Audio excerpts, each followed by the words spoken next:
এদিকে বিজয় দিবস উপলক্ষে বর্ণিল আলোয় সাজানো হয়েছে ঢাকা আরিচা মহাসড়ক। ৪৯তম বিজয়ের এই দিনকে স্বাগত জানাতে ব্যক্তিগত উদ্যোগে এই ব্যবস্থা নেওয়া হয়েছে। সাভার প্রতিনিধি জাহিদুর রহমানের আরও একটি রিপোর্ট। ঢাকা আরিচা মহাসড়কের হেমায়েতপুর, সেই স্থানটি অতিক্রম করতেই মুগ্ধতা ছড়ায় সড়ক ব্যবহারকারীদের। বিস্ময়ে চেয়ে দেখেন চেনা সাভারের অচেনা রূপ। আর সেই অপরূপ চোখ ধাঁধানো সৌন্দর্য ছড়িয়ে দিয়েছেন স্থানীয় এক জনপ্রতিনিধি। নিজের ব্যক্তিগত উদ্যোগেই তিনি সড়কের এই সৌন্দর্য বাড়িয়ে এখন আলোচনায়। এই তেঁতুল যে এত সুন্দরভাবে লাল সবুজের পতাকা দিয়ে বাতি দিয়ে সুন্দর সাজাইছে, এই জন্য আমাদের সাধারণ মানুষের দেখতে এত সুন্দর লাগে, মন ভরে যায়। এই আলোকসজ্জা দেখে আমরা যারা নতুন প্রজন্ম আছি আমরা খুবই খুশি এবং আনন্দিত, এবং এরকম আলোকসজ্জা আমরা ইতিপূর্বে কখনো দেখিনি। একটু সদিচ্ছার দেশপ্রেম থাকলে যে ভালো কিছু করা যায় তার প্রমাণ অসাধারণ এই উদ্যোগ।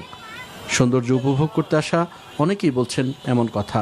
নতুন প্রজন্মের মাঝে বিজয়ের চেতনাকে উজ্জীবিত করার লক্ষ্যে আমাদের এই আয়োজন এবং উৎসাহ উদ্দীপনার মাধ্যমে বীর শহীদদের শ্রদ্ধা জানানোই আমাদের এই উদ্দেশ্য।